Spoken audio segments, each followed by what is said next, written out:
We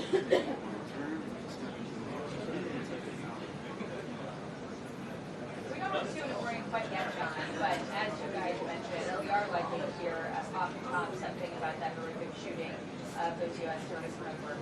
Also, two big stories that we're following here at the White House: Venezuela and Ukraine. Venezuela very likely to come up in the briefing today. The president said on Thanksgiving that it was likely the U.S. would soon begin targeting these narco-terrorists, as they described them, on land with land strikes.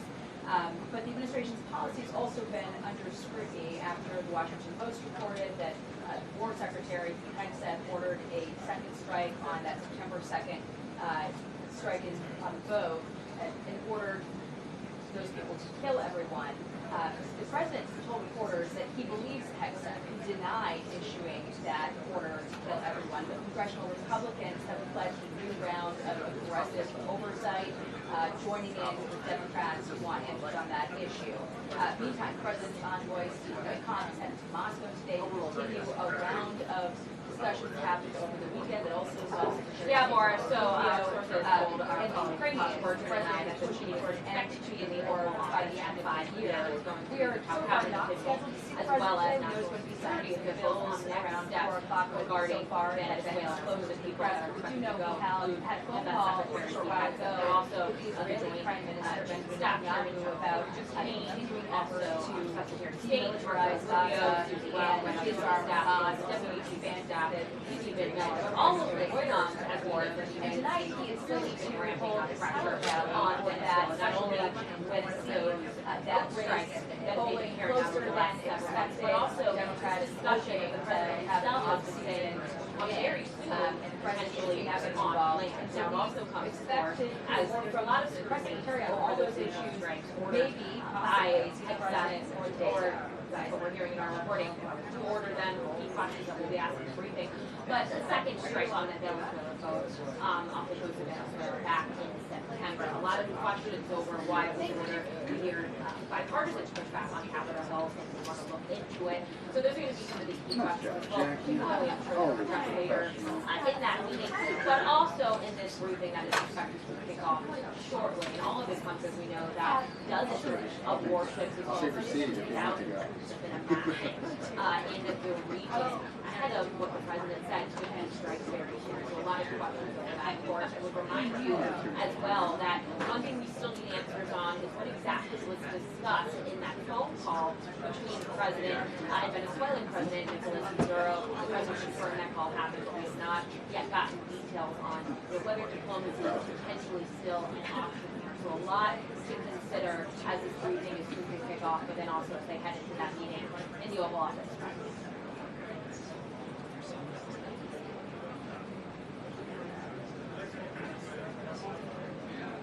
Yes.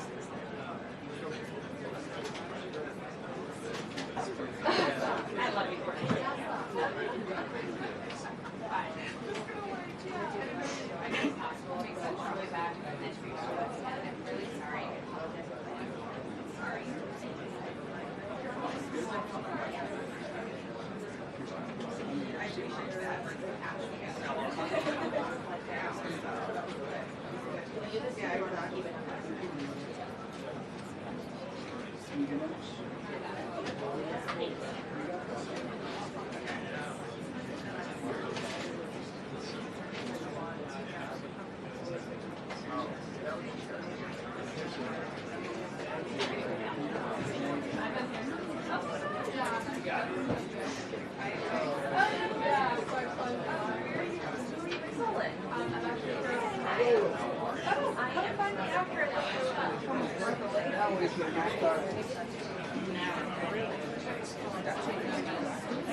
I worry about the rest of us. See, still smiling. You give me hope. You give me hope.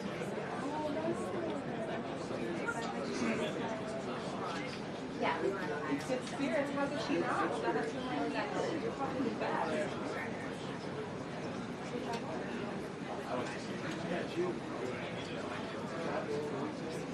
No, I was in DC.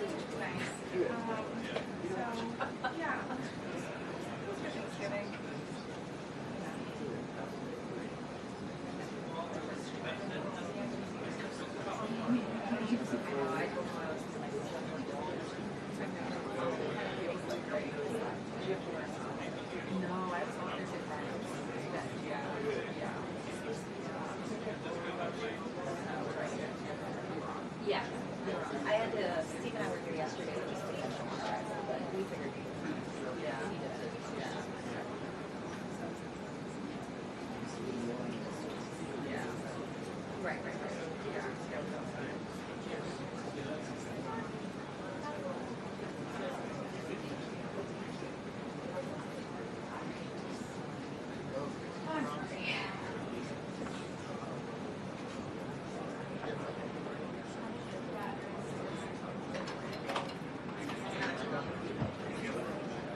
Which makes sense. Yeah. I also wouldn't say. Yeah. I mean, there's only 9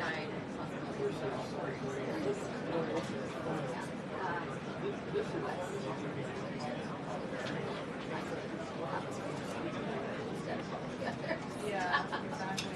Unlike we have to order online, pick it up and select our store. Again, if you pick it up at the store and you say, Yeah, he's it comes with, well, it comes with a 2-year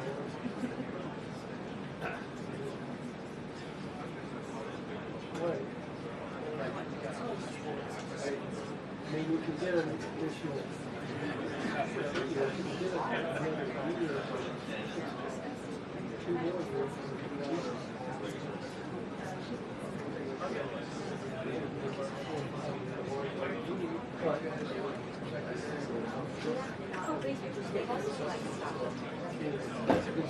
Okay, I'll check it out.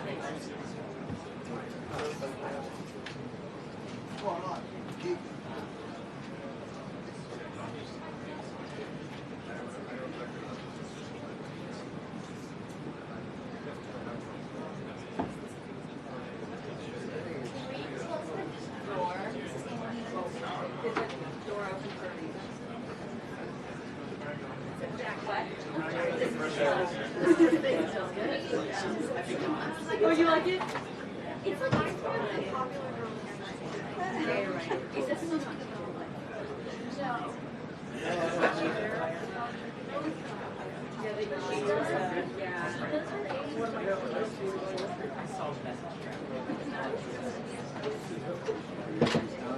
That's what you bring. No, I thought about bringing something. why it is.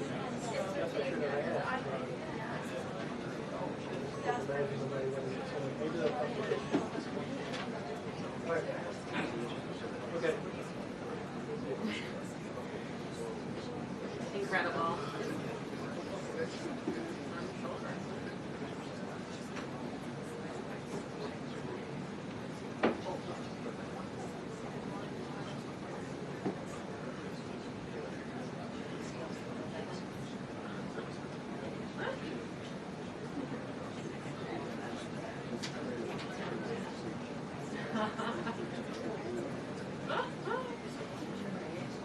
No, unfortunately, I've been my journal for a while now.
That's my kid.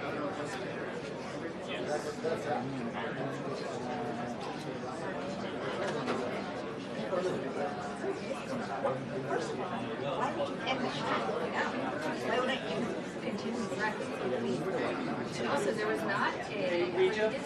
Regia? You don't see it there?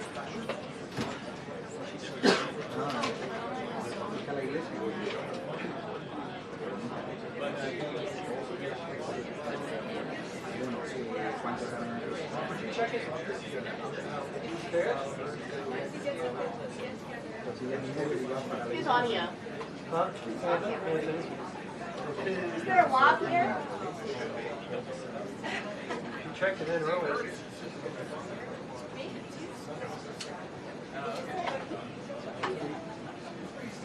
All right.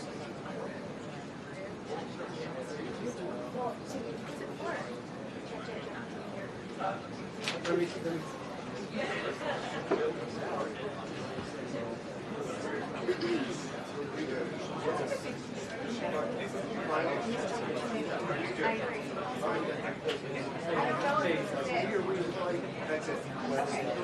Hello.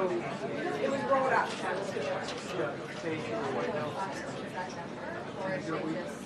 You hear we just might?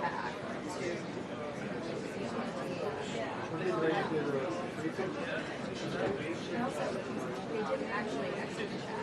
You can see. I was sending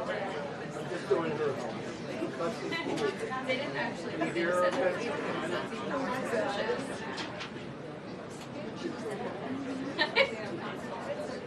Selfie. Hey, missing you.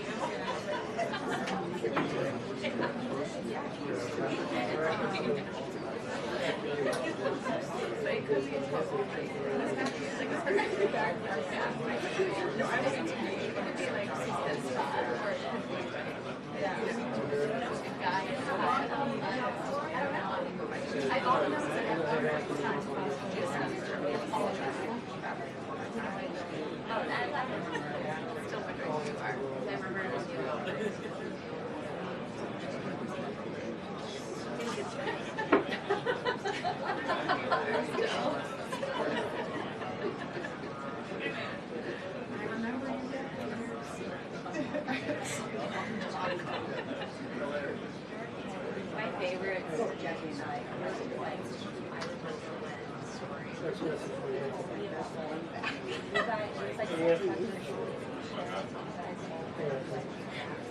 Yeah, I'm here. Make sure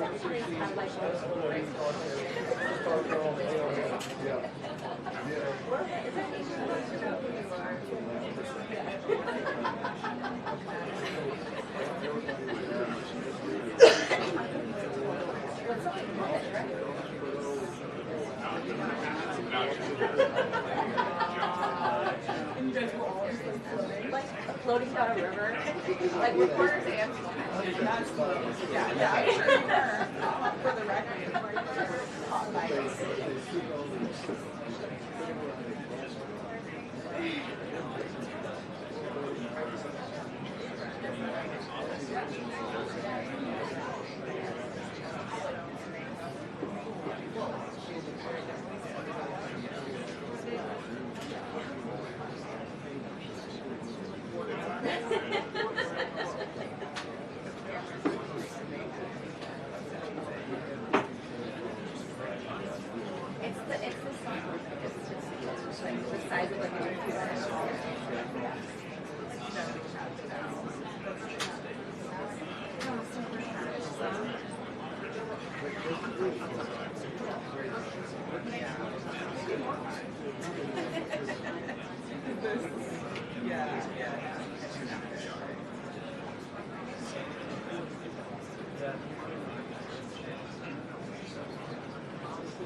steel turtle, metal turtle.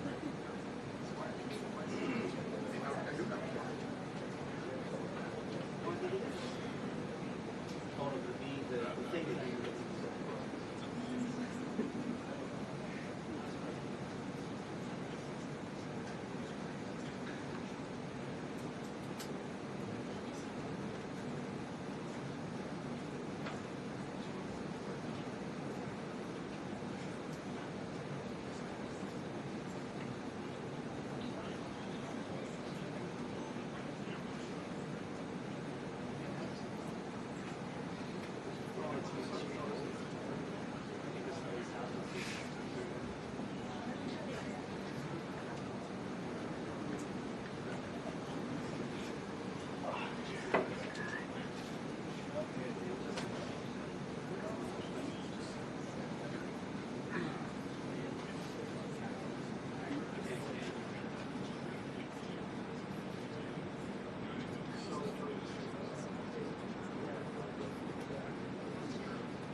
this one's a little skew.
This one's not square.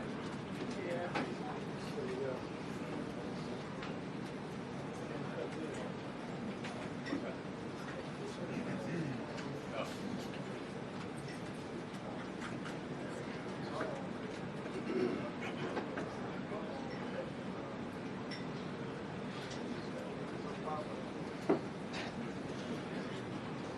What?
There we go.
Good afternoon, everybody.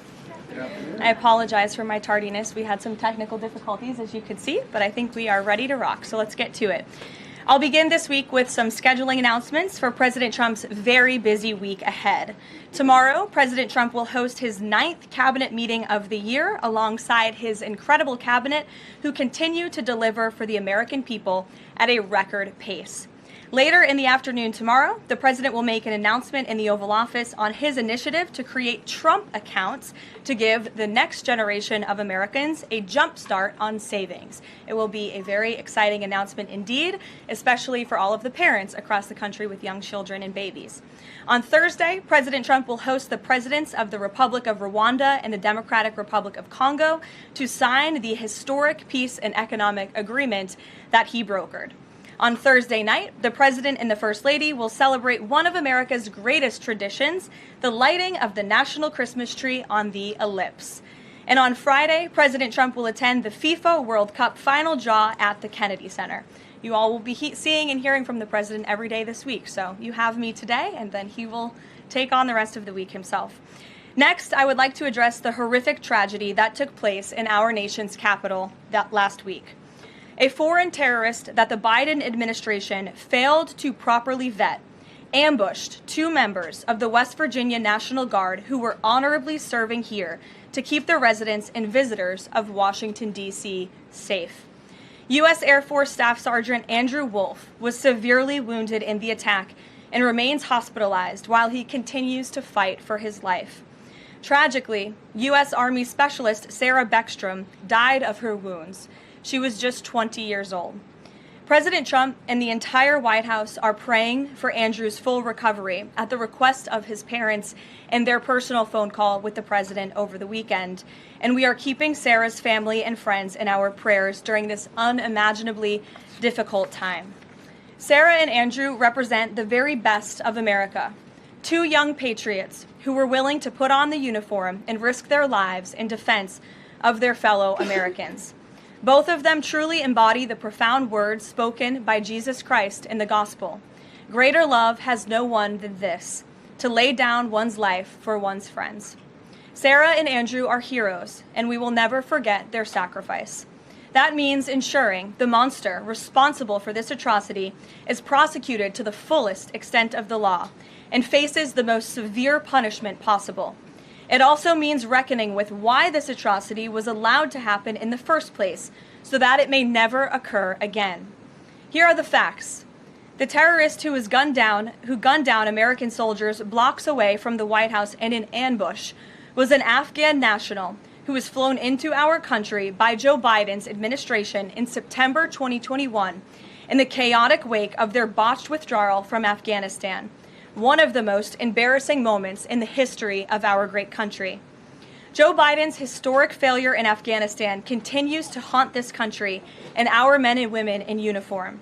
Not only did this surrender lead to a suicide bombing that killed 13 American heroes in Kabul, But now, National Guard troops were shot on U.S. soil by the same kind of enemy.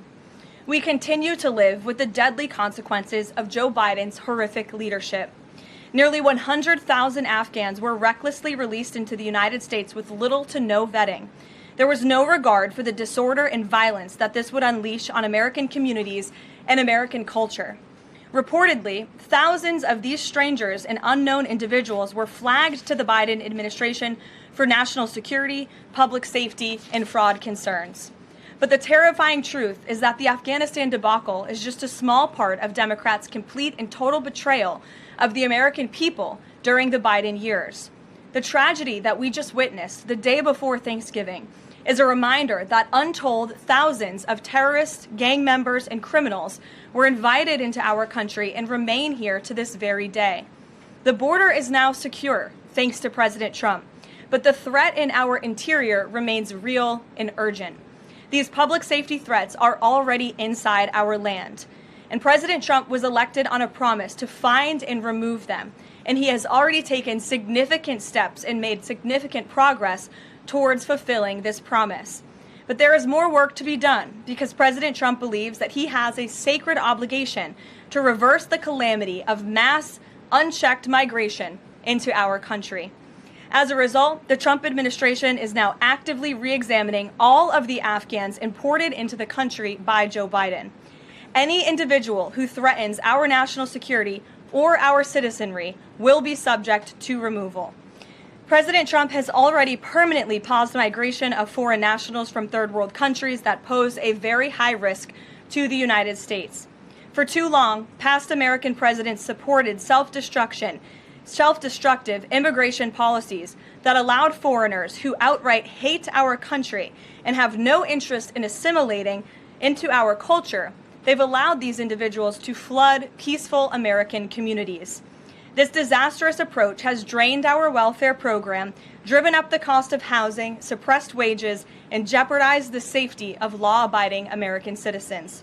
In fact, according to a new bombshell report from the New York Times, Somalian migrants in Minnesota have defrauded nearly $1 billion in taxpayer-funded benefits under Democrat Governor Walz's leadership.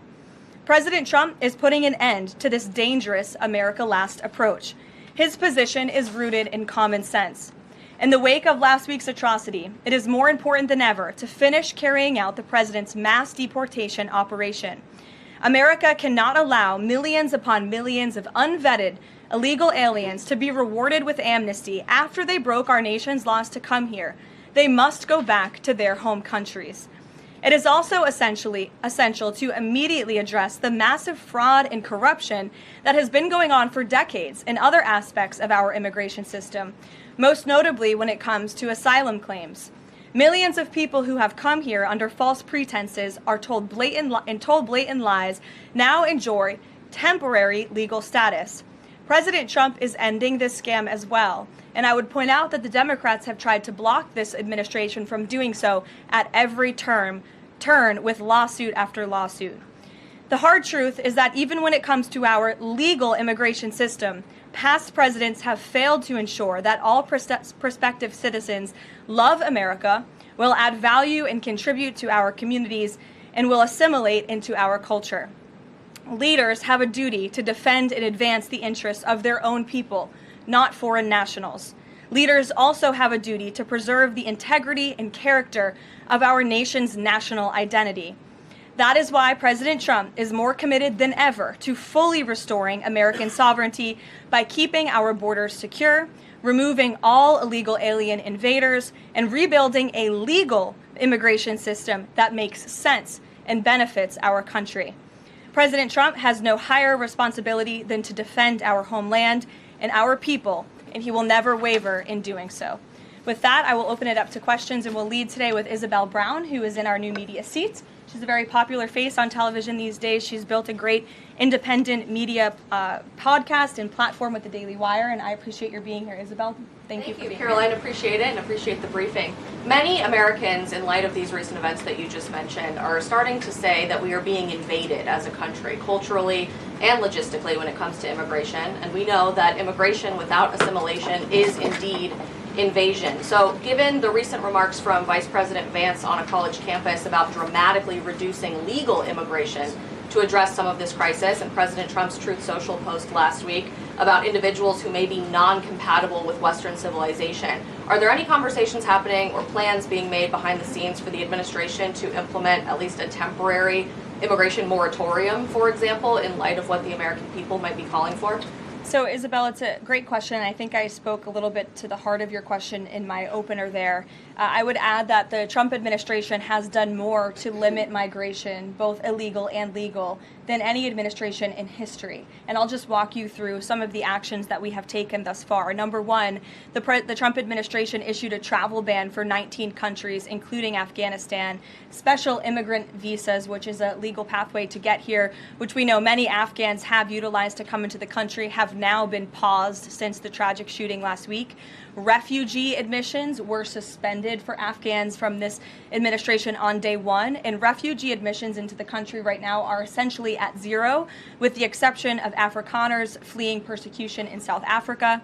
The State Department has also heightened their scrutiny and vetting of all visas and have revoked visas, as you know, for those who do not align with our country's national interests. The Secretary of State has the right to do that, and we've taken unprecedented action to do just that.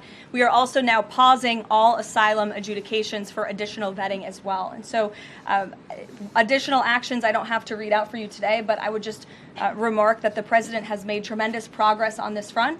And it's why it's so crucial that we not only secure the borders, which the president did in record time. We have zero illegal aliens entering into the country month after month, but we also are taking a look at those who are already in the interior of our country and removing them if they are here illegally, and also taking a look at these visas. Again, having a visa in the United States is not a right, it is a privilege. And the Secretary of State, if you are deemed contrary to our country's foreign national interests, has the right to revoke that privilege. Thank you. Gabe. Thank you, Caroline. Excuse me. Regarding Venezuela, the president said yesterday that Secretary Hegseth had denied that second strike, the reported second strike on an alleged drug boat on September 2nd, the secretary said to the president that didn't happen. But to clarify, I just wanted you to clear this up. In his social media post, Secretary Hegseth didn't go into details about that strike. He just said U.S. operations in the area were lawful, and he said that the story and media reports were fabricated. So to be clear, does the administration deny that second strike happened, or did it happen and the administration denies that Secretary Hegseth gave the order? The latter is true, Gabe, and I have a statement to read for you here. President Trump and Secretary Hegseth have made it clear that presidentially designated narco-terrorist groups are subject to lethal targeting in accordance with the laws of war. With respect to the strikes in question on September 2nd, Secretary Hegseth authorized Admiral Bradley to conduct these kinetic strikes.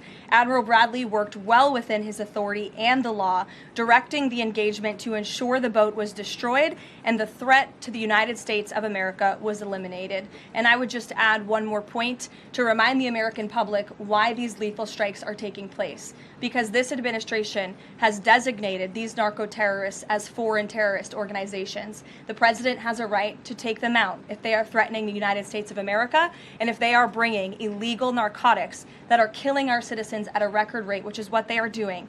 And under the previous administration, there was enough fentanyl trafficked into our country to kill every American man, woman, and child many times over. And so that's why you've seen a drastic difference in this administration's policy with respect to the last, and it's one of the many reasons the American public reelected this president and support this Secretary of War in conducting these strikes. So to be clear, to clarify, Admiral Bradley was the one who gave that order for a second strike. And he was well within his authority to do so. And a separate question, the president several days ago said it was his intention to pardon the former president of Honduras, who was a convicted drug trafficker. And yesterday on Air Force One, the president said that if someone sells drugs in that country, that doesn't mean you arrest the president and put him in jail for the rest of his life.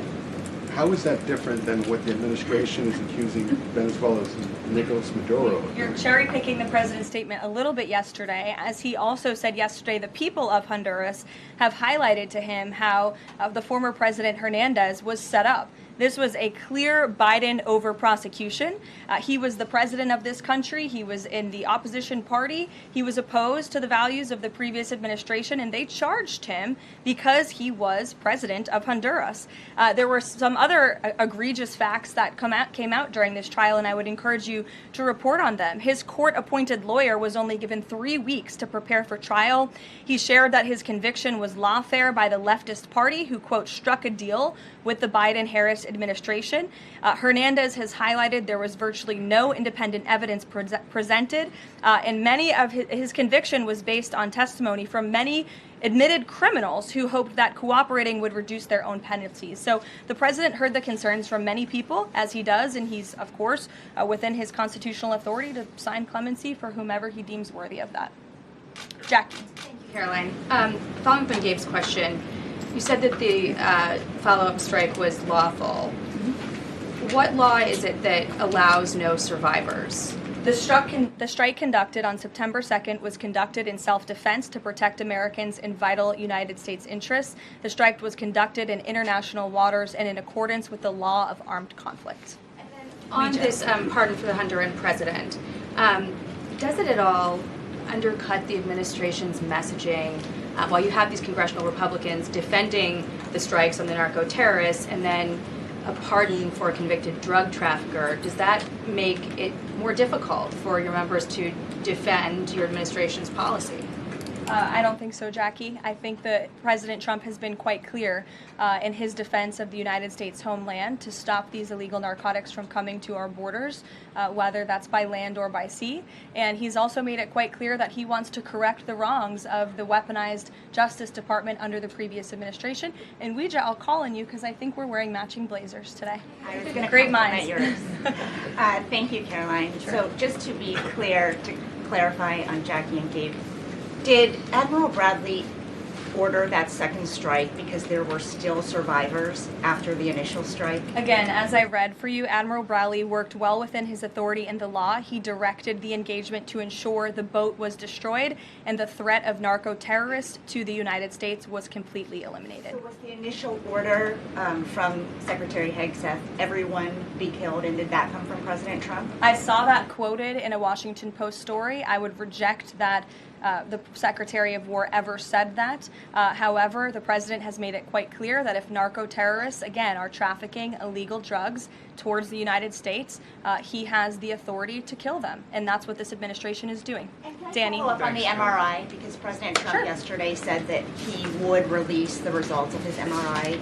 Is that happening right now? It is happening right now. As part of, and this is a summary from the president's physician, and we will release it right now. I think my team has it teed up for all of you. I'll read it for you, and then you'll get it physically as well.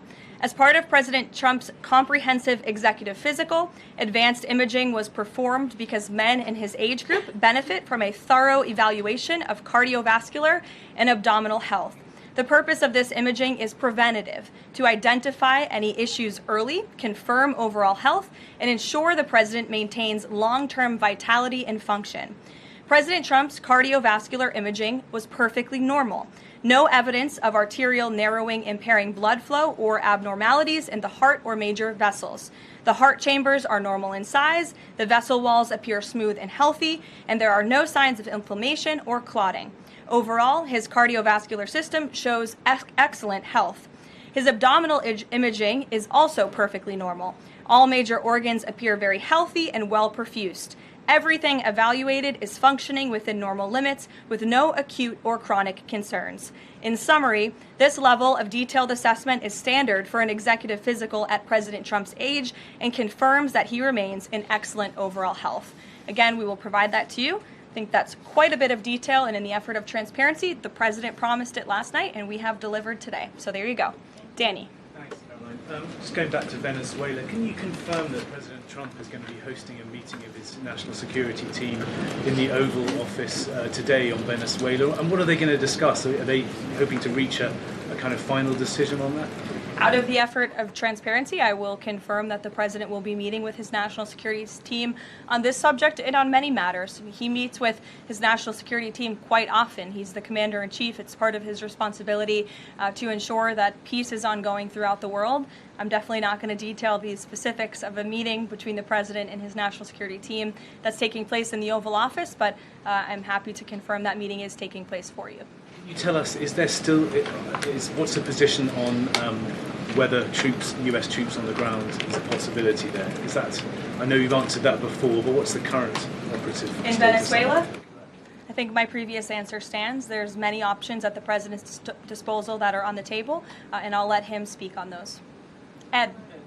The U.S. announced a trade framework deal with the United Kingdom on pharmaceuticals, where they will pay 25% more, and the savings theoretically will go back to American consumers. What guarantees are in that savings will in fact go back to the American consumer and not be sucked up by the company? I'm going to be honest with you, Ed. I'll get you the answer to that question after the briefing. So the American Rescue Plan, Sure. funded a number of universal income. Kush will get you that answer, right, Kush? My trade guy over here. The American Rescue Plan funded a number of universal basic income programs. Now Cook County, Illinois is extending that program into 2026 with $7.5 million of taxpayer money. What does the White House think about that? I'll also get you an answer on that after the briefing ends. 2 for 2. Go ahead. Sure. And then in the interest of transparency, does the White House support releasing the Department of Defense's video of those September 2nd strikes on those military boats? And also, separate topic on presidential pardon power. Why did the president commute the sentence of David Gentile recently? He's a private equity executive. He served 12 days out of a 7-year sentence. Prosecutors said he defrauded $1.6 billion with thousands of victims, including veterans, farmers, teachers. Why was he pardoned? To your first question, that's definitely not a decision for me to make. I would defer you to the Department of War. It's also probably a decision for the president himself to make. As for your second question with respect to that pardon, he issued a commutation for Mr. Gentile, who's the former CEO and co-founder of GBP Capital Holdings. Unlike similar companies, GBP paid regular annualized distributions to its investors. In 2015, GBP disclosed to investors the possibility of using investor capital to pay some of these distributions rather than funding them from current operations. Even though this was disclosed to investors, the Biden Department of Justice claimed it was a Ponzi scheme. This claim was profoundly undercut by the fact that GBP had explicitly told investors what would happen. At trial, the government was unable to tie any supposedly fraudulent representations to Mr. Gentile. In short, again, this is another example that has been brought to the president's attention of a weaponization of justice from the previous administration, and therefore he signed this commutation. So say that these people were defrauded. I just read you a very detailed summary of why the commutation was made. Sure. In the middle with the red tie. Thank you, Caroline. Okay, Andrew, go ahead, and then you. In wake of Congresswoman Marjorie Taylor Go ahead Greene's early resignation, reports last week indicated that other House Republicans might consider doing the same. Does the president have any concerns in light of those reports about other House Republicans potentially leaving early, as well as the other announced retirements that we saw in the last couple of days?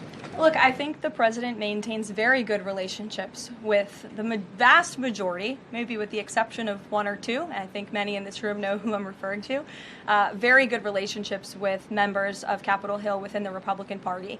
And the president clearly is the unequivocal leader of the Republican Party. I think it was a recent CNN poll that actually showed that more than 90% of Republicans continue to support President Trump as the leader. So he maintains very good relations, as does his entire team here at the White House. And of course, we have a very slim margin in the House, and the president wants that to continue.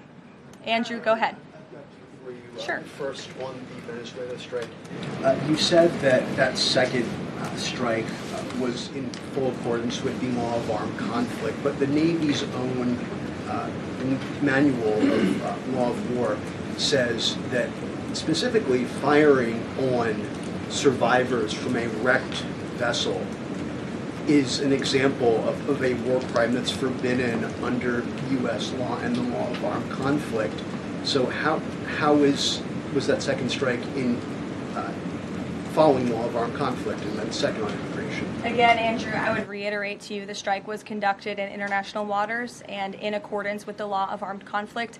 And since somebody asked about Congress, and it's sort of related to Venezuela, I also want to add that Secretary Hegseth spoke with members of Congress who may have expressed some concerns over the weekend. And there have also been 13 bipartisan briefings to Congress on the Venezuelan strikes. There have been a number of document reviews for members of Congress to review the classified DOJ Office of Legal Counsel opinion and other related documents. 29 senators and 92 representatives have reviewed those documents, which is about 2/3 of those are Democrat members, and they have been made available to all 100 senators, all 435 members of the House, and to general counsels of the relevant committees on a bipartisan basis for their review. On immigration, during your topper, you said, and I quote, "Leaders also have a duty to preserve the integrity and character of our nation's national identity."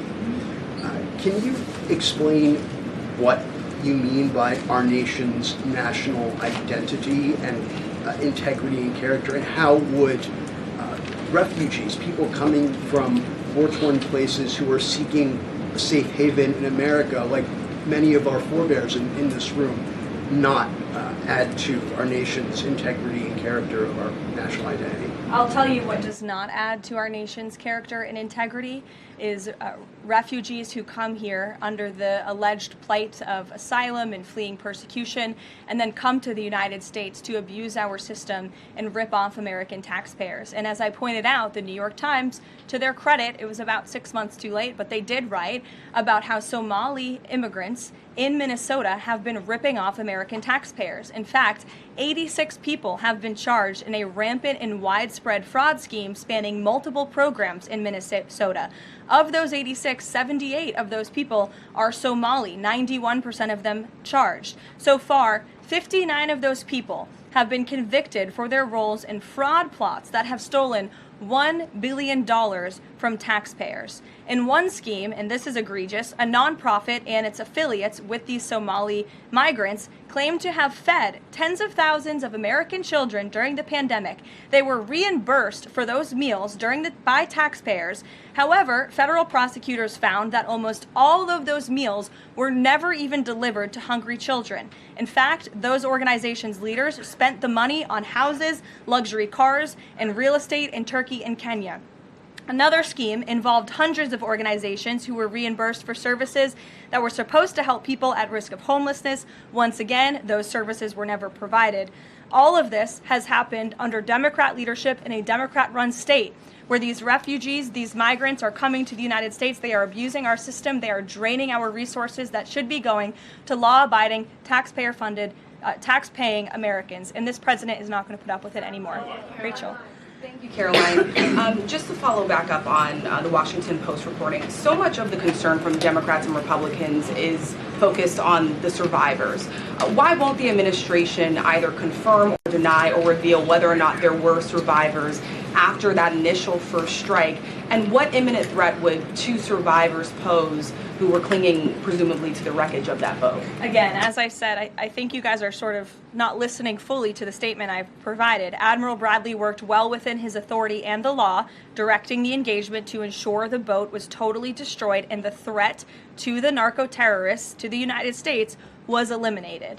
And for any further questions about his thinking, I would defer you to the Department of War. I obviously wasn't in the room for these. Just to follow up, Caroline, just on the administration's policy when it comes to survivors, was there a change in policy after this strike on September 2nd? The Washington Post is reporting that these two survivors were killed after a second strike, but then in October, two people were rescued and returned to Colombia and Ecuador. So was there a decision that was made to handle survivors differently after these strikes? Not to my knowledge, no. Steve. The president confirmed that he spoke to the Venezuelan leader. Are you trying to negotiate his departure? Is there an asylum deal under works? President, as you know, last night on Air Force One, he said, I don't want to comment on that, but I did speak to him in the effort of transparency. So there you go. You got your confirmation. I'll let him speak further if he wishes to on the details of that conversation that took place. Steve Witkoff is headed to Moscow. How close are you to some sort of Ukraine agreement?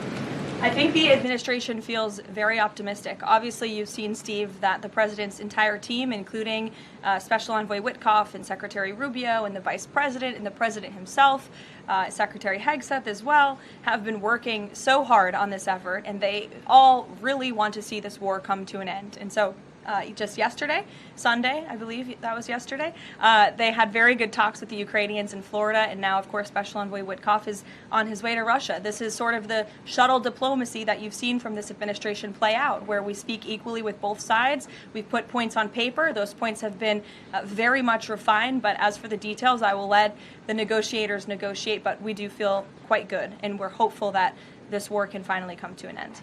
Stephen. Thank you, Caroline. I've got a question about Ukraine and then a clarification about the immigration changes that are happening. On Ukraine, President Trump very briefly yesterday said that corruption issues there were not helpful to the peace process following the resignation on Friday of President Zelensky's top aide, Andrei Yermak. We were told from your podium in the prior administration that, quote, there is no indication that there's been any kind of widespread corruption involving U.S. resources in Ukraine. What is the Trump administration's view of corruption issues in the wake of Yermak's resignation, and how is that impacting peace talks? Well, look, I think the president has made it quite clear, as he said last night, corruption is never helpful. And he does not want to see American tax dollars taken advantage of, which is why he has stopped the endless checks that were being written by the previous administration to fund this war. The United States is selling weapons to NATO that are being sent to Ukraine. That's a very different thing than the American people writing blank checks to a war effort very far away. It does not degrade the administration's determination to see this war come to an end, but I think it exemplifies the president's desire to always put the American people and the American taxpayer first. On immigration, you mentioned, or you emphasized that there would be a review of the Afghans who were resettled here under the previous administration. Yes. There's a lot of changes happening right now to asylum and to green card holders. What should the 2 million people with pending asylum claims, or the roughly 1 million people from the 18 other countries of concern, know about what's going on in the review? What's the status of all these other people? They're essentially paused for review, and the Department of Homeland Security is taking this very seriously, because we are not going to allow soldiers like we saw in American streets last week to be gunned down at the hands of these foreign nationals who had the privilege of coming to the United States of America. And unfortunately, this is not the only example of a dangerous Afghan who was let in by Joe Biden, who went on to harm the American people. There was an Afghan national who was let into the country under the Biden administration through Operation Allies Welcome, who shot and wounded 2 Fairfax, Virginia police officers during a routine traffic stop. He was killed by return fire after declaring, quote, "I should have served with the explicitive Taliban." 2 Afghan nationals were given legal status by the Biden administration as well, who were arrested and prosecuted for plotting a terrorist attack in Oklahoma just before Election Day in 2024. We all remember that. They possessed hundreds of rounds of ammunition and had pledged their allegiance to ISIS. There was also an Afghan national who was on the terror watch list who was apprehended by Border Patrol in 2024, but then he was released into our country by the Biden administration. Again, let's just highlight the absurdity of that. Border Patrol apprehended a terrorist, and then the Biden administration, because of their lax policies, still allowed him to come into the United States of America. I think everyone in this room, whether you want to admit it or not, does not want that individual living alongside you in your American neighborhood. And that individual was later arrested again after being allowed to live in the U.S. at large for over a year. Another one, a criminal illegal alien from Afghanistan, was arrested by ICE in 2025, convicted of second-degree assault, was previously allowed to stay in the country by the Biden administration. I have several more examples here. I'm happy to provide them to anyone in this room. John. Thank you, Caroline. First of all, happy Thanksgiving to Thank you and your young family. Hope you enjoyed it. I have 2 questions unrelated. The first, back to Afghanistan. My son and I walked by the horrific shooting less than 1 hour before it happened. So for anybody that's here, this thing's real. You outlined all of these unvetted Afghans that that were let in by Biden. We just had one the other day that was going to blow up a DHS building. Can you be specific on what the Trump administration is doing now to re-vet those that are here so that we don't get a repeat of what we had Wednesday night? Sure. I can tell you two top-level things, and I would defer you to DHS for more of the specifics, as of course they are leading this effort, and I can assure you Secretary Noem is on the ball. I've spoken with her and her team, and they have an all-hands-on-deck effort to having resources go towards this. But we have paused all asylum adjudications, and then of course the special immigrant visas, which we know many Afghans utilize to come into the country under the Biden administration, have also now been paused. And I would just point out one more time that the Biden administration was responsible for the original sin that led to this tragic killing last week, the botched withdrawal from Afghanistan. He was responsible for Operation Allies Welcome, which is something that this White House and the people behind this podium in the last administration fully and wholeheartedly embraced. And they assured the American people there would be no risk or no harm to them. And as I just laid out for you in those many examples, that unfortunately and tragically has not turned out to be the truth. Just ask the families of these two brave National Guardsmen, one who is no longer with us and one who continues to fight for his life. So I know the president is wholeheartedly focused on this effort, and I think unfortunately these events do remind us why it's so important that the president's mass deportation operation continues. With that, follow up. The White House today launched a new fake news portal, which I found interesting. What is your objective with that, ultimately? And are you going to name the news networks, and are you also going to name some of the correspondents, some which may be here today? Yes, we are. I'm glad you noticed. Much to the dismay of some of your colleagues in the room, John. And I think it goes to our original promise on day one to hold the media accountable, because unfortunately, and we deal with this all day, every day around here, there are so many fake stories that are unfortunately written that have inaccurate characterizations of meetings that took place, and it's all based on anonymous sourcing. And, you know, the standard for journalism, unfortunately, has dropped to such a historic low in this country. And again, we deal with it every day, where you can have an anonymous source who has no idea what they're talking about, zero credibility, call up a reporter in Washington and say, hey, I heard this, and then the next thing you know, it's on the front page of the New York Times. It's really incomprehensible. We appreciate the journalists, some of those who are in this room who do reach out for comment, who try to get things right, and there are some that remain. But overwhelmingly, the fake news that we see pumped out of this building on a day-to-day basis, it's honestly overwhelming to keep up with it all, and to constantly have to defend against these fake news and these attacks.